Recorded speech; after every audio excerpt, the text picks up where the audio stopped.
3 days before Thanksgiving, my phone buzzed. "Don't bother coming, you're not welcome here anymore." I stared at it, seated behind the glass desk in my Manhattan penthouse office, 39 floors above Central Park. Snow dusted the skyline. Below, guests stepped out of black cars and into the golden glow of the Sutton Royale Hotel. My hotel. Though my family didn't know that. The irony almost made me laugh. Almost. Another message followed. "We'll be arriving at the Sutton as usual tomorrow. At least, we still have our tradition, even if you've ruined everything else." Their tradition.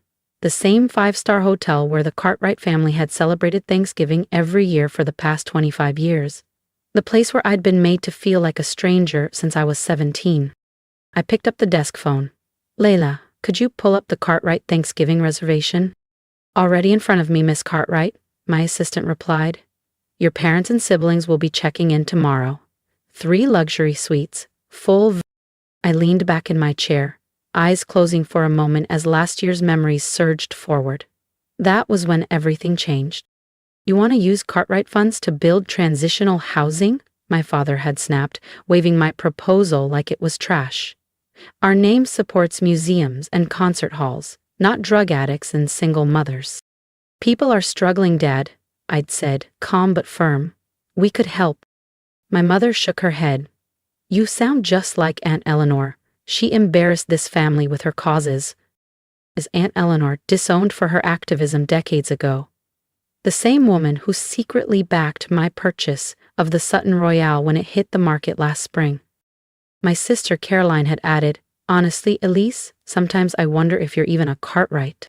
And my brother Mason? He'd just chuckled. "Let her throw her pennies at the poor. Oh wait, she doesn't have any." What they didn't know, I'd been quietly building an empire. The Sutton Royale was just one of 12 properties I owned across 3 countries, along with 2 nonprofit foundations that fund real change.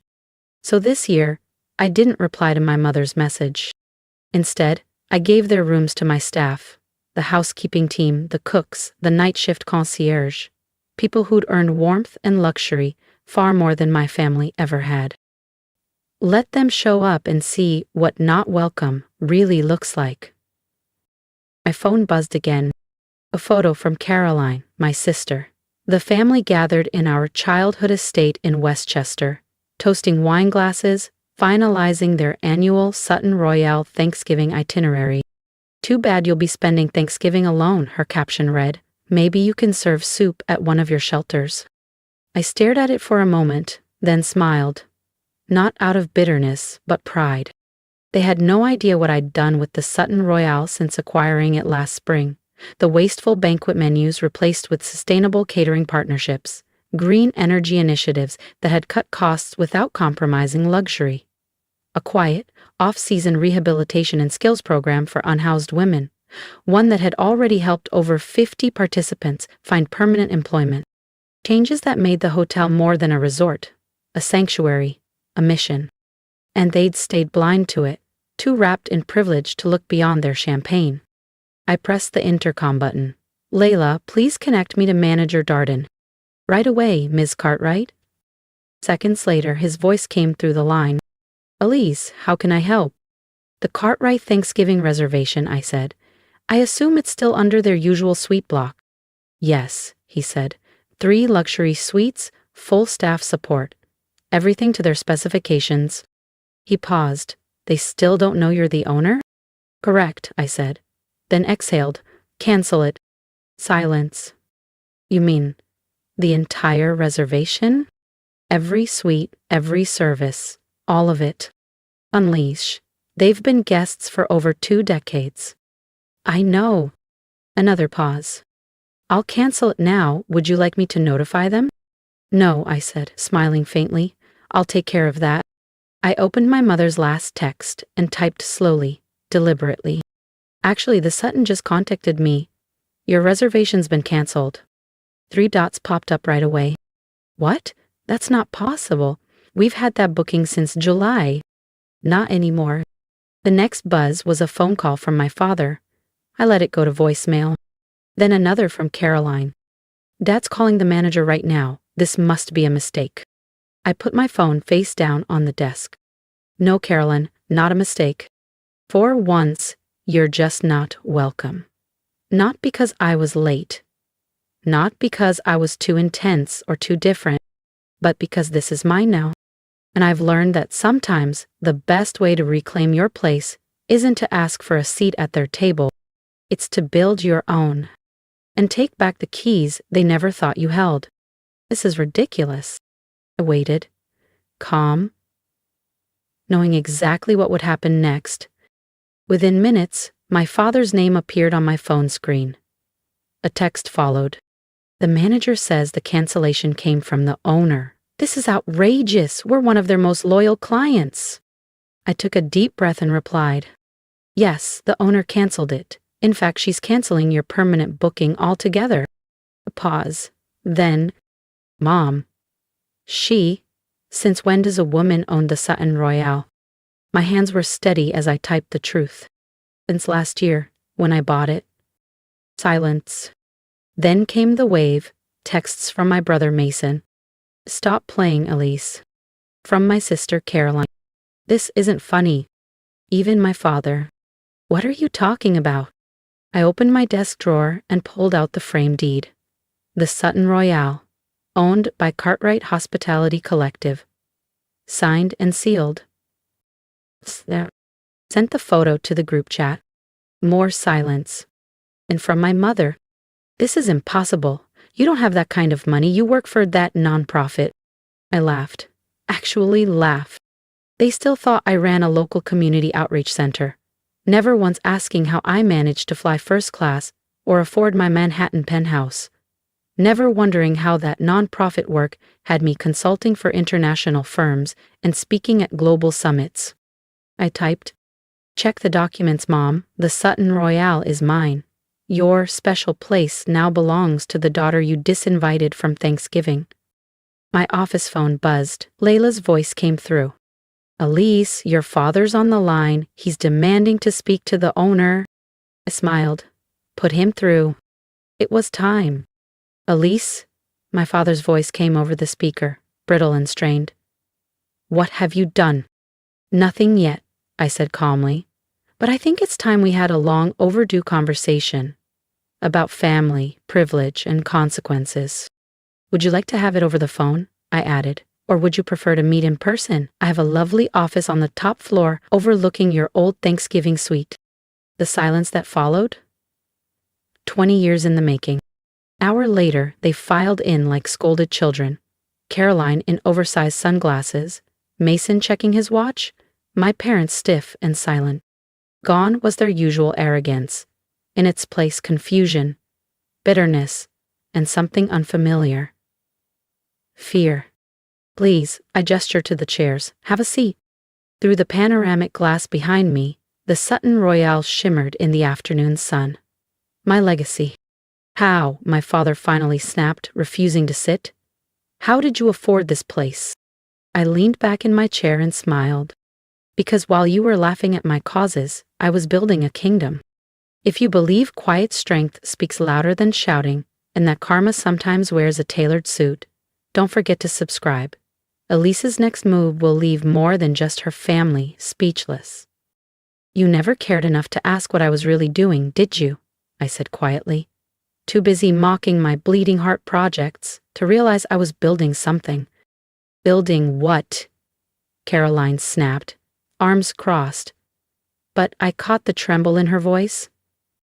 Cartwright Hospitality Collective. Their expressions blanked. 15 luxury resorts, I continued, across 3 continents, every one of them sustainable, every one profitable, all of them blending elegance with social impact. My mother collapsed into a chair, her composure cracking for the first time in years. 15 resorts? She echoed faintly. But you run a nonprofit.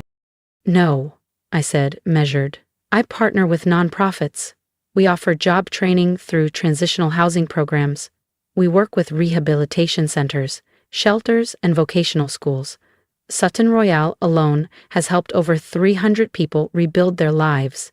Quietly, respectfully, with dignity. This is ridiculous, Mason scoffed. You're making this up. I leaned over and pressed the intercom. Layla, would you bring in the portfolio binder? Moments later, Leela stepped in carrying a sleek leather folder and began handing out printed summaries. My family stared at the documents. Property deeds, annual financials, social impact reports, investor portfolios. My father flipped through his copy slowly. $6 billion in assets, he muttered. 40% higher margins than industry average, I added. Turns out compassion scales surprisingly well. Caroline tossed her packet on my desk. Fine. You're rich. You've made your point. But canceling our reservation? That's just petty. I stood up. Calm. Controlled. Petty? Like being disinvited from 20 Thanksgivings? Like having every idea I brought to the table dismissed because it didn't fit your narrow definition of respectable? My mother looked up, voice breaking. But we're family. I laughed, gently. Was it family when you cut off Aunt Eleanor for doing the same thing? When you turned her into a ghost because she chose to help rather than posture? At her name, they flinched. Speaking of Eleanor, I pressed another button on the desk.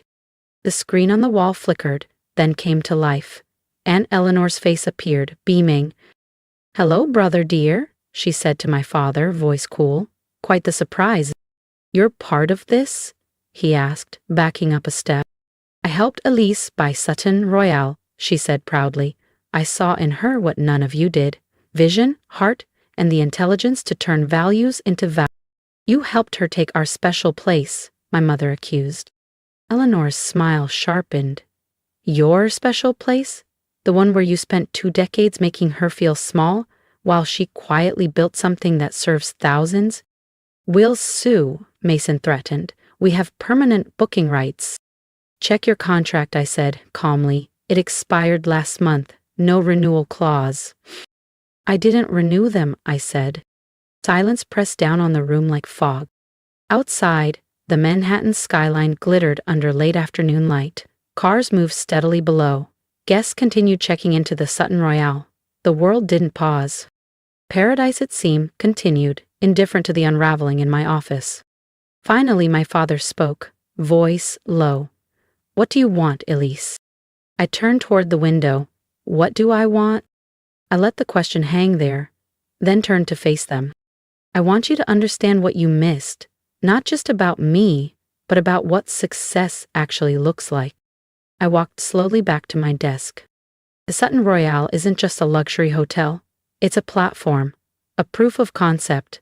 Our properties have helped hundreds of people rebuild their lives. We've introduced eco-sustainable operations that the industry now copies. We've shown, with data and dignity, that business can serve both profit and purpose. And we're just supposed to accept this? Caroline challenged. That you're right and we were all wrong? No, I said calmly. You're supposed to learn from it, to understand that your vision of success isn't the only one. I tapped a button on my tablet. The wall screen lit up. Photos rotated across it. A mother and daughter graduating from one of our employment programs. A veteran receiving his hotel management certification. A group of children in crisp uniforms. Outside a newly built school in the Philippines. Funded by profits from our Bali property. This, I said, my voice softer now, is success. This is what you never saw. My father slumped into a chair, his eyes clouded. I was wrong, he whispered. The words hung in the air, 20 years late. We all were, my mother added, dabbing at her mascara with a silk handkerchief. Caroline stayed quiet. But the defiance in her eyes was gone. So, what now? Mason asked finally. I said back behind my desk.